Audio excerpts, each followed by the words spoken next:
Sir నమస్కారం sir. నమస్తే అండి. సార్ బెట్టింగ్ యాప్స్‌ని ఇన్‌ఫ్లుయెన్సర్స్ లేకుంటే యూట్యూబర్స్ వీళ్ళు ప్రమోట్ చేయడం వలన యూత్ పాడైపోతున్నారు. దీనివల్ల చాలా మంది డబ్బులు లాస్ అయ్యి ప్రాణాల మీదకి కూడా తెచ్చుకునే కొన్ని చూసాం మనం ఎగ్జాంపుల్స్. అయితే వీటినన్నిటిని కూడా అడ్రెస్ చేస్తూ సజ్జనర్ గారు ఒక పోస్ట్ పెట్టారు. లోకల్ బాయ్ నాని అనే ఒక వ్యక్తి కూడా యూట్యూబర్ సార్. అతను కూడా ఈ విధంగా బెట్టింగ్ యాప్స్‌ని ప్రమోట్ చేస్తున్న ఒక వీడియోని సజ్జనర్ గారు తన సోషల్ మీడియాలో పోస్ట్ చేసి ఇలా ఇన్‌ఫ్లుయెన్సర్స్ అందరూ కూడా బెట్టింగ్ యాప్స్‌ని ప్రమోట్ చేస్తున్నారు. దీనివల్ల చాలా మంది పాడైపోతున్నారు. ఇవి మానుకోవాలని చెప్పేసి ఆయన ట్వీట్ చేశారు. నాని కూడా రియాక్ట్ అయ్యి క్షమాపణలు చెప్పారు. అయినా కూడా ఏపీ పోలీసులు రియాక్ట్ అయ్యి మాకు ఫిర్యాదులు అందాయని చెప్పేసి అతని మీద కేసు నమోదు చేశారు.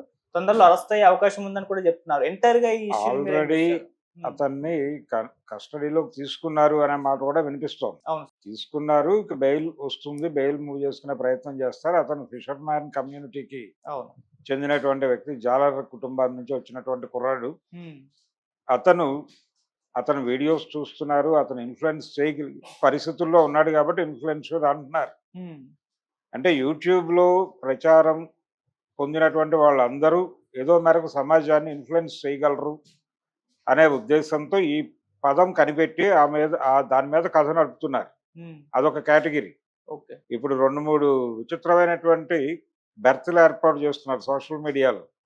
ఒకటి డిజిటల్ కంటెంట్ డిజైనర్ అని ఒకటి, క్రియేటర్ అనేది ఒకటి, డిజిటల్ కంటెంట్ క్రియేటర్ అని ఒక ప్లాట్‌ఫార్మ్, అవును. అలాగే ఇన్‌ఫ్లుయెన్సర్ అని చెప్పి ఒక ప్లాట్‌ఫార్మ్.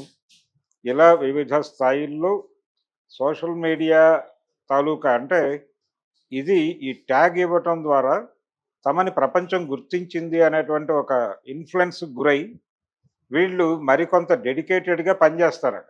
హ్మ్. ఇక్కడ ఆ పనికి ఏమీ ప్రతిఫలాలు ఉండవు. కానీ పని చేసే వాళ్ళకి ఒక మోటివేషన్ ఉంటుంది. ఆ మోటివేషన్ ఇవ్వటం కోసం ఈ పదాలన్నీ క్రియేట్ చేసి వాళ్ళు తగిలిస్తున్నారు. వీళ్ళకి స్పెషల్ బ్యాడ్జెస్ అవి కూడా డెలివరీ అవుతూ ఉంటాయి. అక్కడి వరకే. అయితే వీళ్ళ ద్వారా చాలా బిజినెస్ జరుగుతుంది. ఆ బిజినెస్‌లో ఎక్కడా కూడా వీళ్ళకి ఏ రకంగాను పర్సెంటేజ్‌లు, షేర్లు దక్కవు. హ్మ్. ఇలా వీళ్ళు ఈ వేవ్‌లో వెళ్ళిపోతూ ఈ ఇమేజ్‌ని ఇతరత్రా ఎలా సొమ్ము చేసుకోవాలని ఆలోచిస్తారు. ఇతర ఏరియాల్లో ఈ ఇన్‌ఫ్లుయెన్స్‌ని ఎలా మార్కెట్ చేసుకోవాలి అనేటువంటి వ్యూహంతో వీళ్ళ జీవితాలు అలా గడుస్తూ ఉంటాయి. ఎవరైనా సరే. ఓకే. ఈ పరిస్థితుల్లో ఇతను జనరల్‌గా ఒక బెట్టింగ్ యాప్స్‌కి సంబంధించి ఒక ప్రమోషనల్, మోటివేషనల్ ఇప్పుడు చాలా జరుగుతున్నాయి. ఇప్పుడు అమెరికా నుంచి ప్రమోట్ అవుతున్నటువంటి చాలా యాప్స్‌ని ఇక్కడ కనిపించకుండా ఇతను కనిపించి ప్రమోట్ చేశాడు. కనిపించకుండా ప్రమోట్ చేసి బెట్టింగ్‌లోకి చాలామందిని ఇన్వాల్వ్ చేస్తూ హ్మ్. ఆన్‌లైన్ బెట్టింగుల మీద కథ నడిపిస్తున్నటువంటి కనిపించని ఇన్‌ఫ్లుయెన్సర్స్ చాలామంది ఉన్నారు. ఉదాహరణకి భారతదేశంలో స్థిర నివాసం అంటే అమెరికా నుంచి వెనక్కొచ్చేసి ఇక్కడ నివాసం ఉంటున్నటువంటి చాలామంది ఎన్ఆర్ఐలు చేస్తున్న వ్యాపారం ఇదే. ఓకే. వాళ్ళు లోకల్ కస్టమర్స్‌ని గ్లోబల్ మార్కెట్‌కి కనెక్ట్ చేయటం అనేటువంటి ఒక కార్యక్రమంలో భాగంగా విపరీతంగా సొమ్ములు సంపాదిస్తున్నారు అనేది వాస్తవం. రకరకాల బినామీ పేర్లతో ఆ ట్రాన్సాక్షన్స్ జరుగుతున్నాయి. హ్మ్. ఇది ఒక అండర్ వరల్డ్ కార్యక్రమంగా జరుగుతోంది. ఇది పోలీసులకు తెలిసి తెలియనట్టుగా వ్యవహరిస్తున్నారు. ఇది లేకపోయినా ఈ ఇన్‌ఫ్లుయెన్సర్స్ చెప్పడం వలన బెట్టింగ్ యాప్స్ ప్రమోట్ అవుతున్నాయనేది తప్పు. ఓకే. ఇది వేరు. కానీ ఇక్కడ ఈ అరెస్ట్ చేయటం ద్వారా ఇది మాత్రమే కాదు. బయట పొలిటికల్ ఏరియాలో ఎన్ని బెట్టింగులు జరగట్లేదు. వితౌట్ యాప్ ఎన్ని బెట్టింగులు జరగట్లేదు. మన రాజకీయాల్లోకి సంబంధించి మొన్న ఎన్నికల టైంలో ఢిల్లీ ఎలక్షన్‌లో ఎవరు గెలుస్తారు అని బెట్టింగ్స్ నడిచినాయి గదా! హ్మ్. అది త్రూ యాప్ కాదు కదా! బయట నడుస్తున్నాయి బెట్టింగులు. అలాగే ఏపీ ఎలక్షన్స్‌లో ఎవరు గెలుస్తారు? జగన్మోహన్ రెడ్డి గెలుస్తాడని పందాలు కాసినోళ్ళున్నారు. అలాగే చంద్రబాబు గెలుస్తాడని పందాలు కాసిన వాళ్ళున్నారు. ఈ బెట్టింగ్స్ ఈ పద్ధతుల్లో జరుగుతున్నటువంటి ఈ బెట్టింగ్ మాఫియా అన్నిటికీ అప్పుడప్పుడు మేము కూడా దీన్ని పట్టించుకుంటున్నాం. మేము కూడా దీన్ని అణిచివేయడానికి ప్రయత్నం చేస్తున్నాం అని చెప్పుకోవడానికి కొన్ని అరెస్టులు జరగవలసి ఉంటుంది. ఓకే. ఇది క్రతువు మాత్రమే. దాన్ని నియంత్రణ కాదు. హ్మ్. బెట్టింగ్ యాప్‌లు మా దృష్టికి వచ్చినాయి. మేము కూడా వాటి పట్ల సీరియస్‌గా ఉన్నాము అని ప్రపంచం వీళ్ళని విమర్శించకుండా చూసుకోవటానికి ఒక విండోగా మాత్రమే ఈ అరెస్ట్ జరిగింది. ఏది ఈ నాని అరెస్ట్. హ్మ్. ఈ ఇన్‌ఫ్లుయెన్సర్ నాని అనబడే లోకల్ బాయ్ నాని అనబడే విశాఖపట్నం కుర్రోడిని అరెస్ట్ చేయడం వెనకాల ప్రోగ్రామ్ ఇది. అందుకని సజ్జన్నార్ ఎప్పుడైతే ఈ మాట అనేసాడో, ఉమ్, ఆర్టీసీకి సంబంధించిన బాధ్యతల్లో ఉన్నాడు ఇక్కడ తెలంగాణకి. అవును. ఈయన తన సోషల్ మీడియా ప్లాట్ఫామ్లో పెట్టినటువంటి దానికి వాళ్ళు రియాక్ట్ అయ్యి కేసు పెట్టారు. కేసు పెట్టడానికంటే ముందే సారీ చెప్పాడు అతను.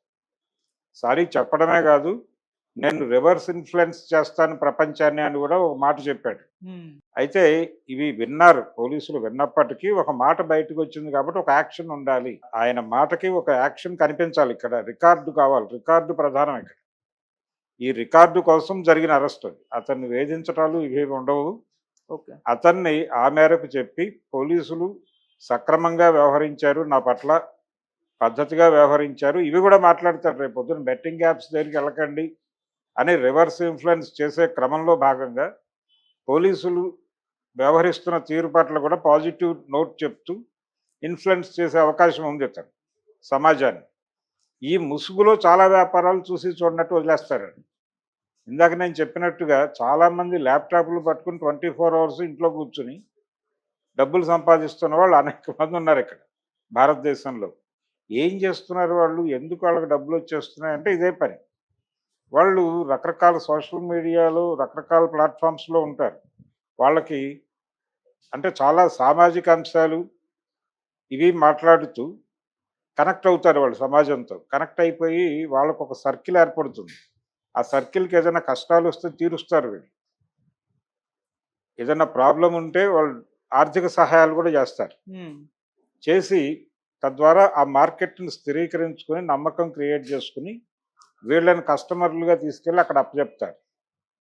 అప్పచెప్పేసి నెమ్మదిగా వీళ్ళు సర్వం కోల్పోతారు, వీళ్ళు మధ్యలో దొరకరు. వీళ్ళు ఉన్నప్పటికీ కూడా వీళ్ళ వలన కాదు జరిగింది అనేది ఎస్టాబ్లిష్ అవుతుంది. నేను నేను మీకు అది దాని ద్వారా నేను బాగుపడుతున్నానని చెప్పాను, మిమ్మల్ని ఎంటర్ అవ్వమని చెప్పలేదు కదా అంటాడు వీడు. ఉమ్, ఆ ఒక్క మాటతో ఇతను తప్పుకుంటాడు సీన్లో నుంచి. వీళ్ళు నేరుగా వాళ్ళ మీద కేసులు పెట్టలేరు. ఓకే. సో నాశనం అయిపోయావని బాధపడటం తప్ప చేయగలిగింది ఏం లేదు వాళ్ళు. ఉమ్, ఇలా నాశనం అయిపోతున్న జీవితాలు అనేక ఉన్నాయి, ఇవేవి వీళ్ళ దృష్టికి రావు. ఉమ్, అలాగే ఈ యాప్ వితౌట్ యాప్ జరుగుతున్నటువంటి బెట్టింగ్స్లో ఎంతమంది నష్టపోతున్నారు. ఇప్పుడు కోడి పందాలు రద్దని చెప్తారు ప్రతి సంక్రాంతికి. కోడి పందాలు ఆడితే మేము సీరియస్గా జూదం అనేది ఉంటే మేము అటాక్ చేస్తాం. అలాగే పేకాట క్లబ్బులుగా మారుతున్నటువంటి లాడ్జీల మీద కూడా అప్పుడప్పుడు దాడులు చేస్తారు. అప్పుడప్పుడు నామమాత్రపు దాడులు జరుగుతాయి. అది ఆ విషయం ఆల్రెడీ వాళ్ళకు తెలుసు. నామమాత్రపు దాడుల్లో అరెస్ట్ అవడానికి పాత్రలను కూడా వాళ్ళే క్రియేట్ చేసి అరెస్టు చేసిన సందర్భాలు కూడా ఉన్నాయి. కానీ ప్రభుత్వం పనిచేస్తోంది, పోలీసులు పనిచేస్తున్నారు అనేది ప్రజల మనసులో రిజిస్టర్ కావాలంటే ఇలాంటి కేసులు జరగాలి, ఉమ్, ఇలాంటి అరెస్టులు జరగాలి. లాడ్జీల మీద దాడులు చేయడం ద్వారా వ్యభిచారాన్ని నిర్మూలిస్తున్నామని పోలీసులు చెప్పుకుంటారు, కానీ ఆ యాక్టివిటీ ఎందుకు జరుగుతోంది, దానికి సంబంధించినటువంటి సామాజిక పరిస్థితులు ఏంటి అనే అధ్యయనాల జోలికి, ఆ అధ్యయనాలు జరిపిన వాళ్ళని పట్టించుకునే పరిస్థితికి ప్రభుత్వాలు ఎప్పుడూ వ్యవహరించలేదు. ఓకే. అలా వ్యవహరించవు. దీనికి ప్రాక్టికల్గా అంటే అక్కడికక్కడ వీళ్ళు ఎలాగైతే ఇన్ఫ్లుయెన్సర్స్, అలా పోలీసులు కూడా ప్రజలను ఇన్ఫ్లుయెన్స్ చేస్తారు ఈ అరెస్టుల ద్వారా. మేము పనిచేస్తున్నాం, బెట్టింగ్ యాప్ల మీద మేము ఉక్కుపాదం మోపాం అని చెప్పుకోవడానికి ఈ అరెస్ట్, అంతే. అంతకు మించి ఏమీ లేదు దీనిలో. ఓకే.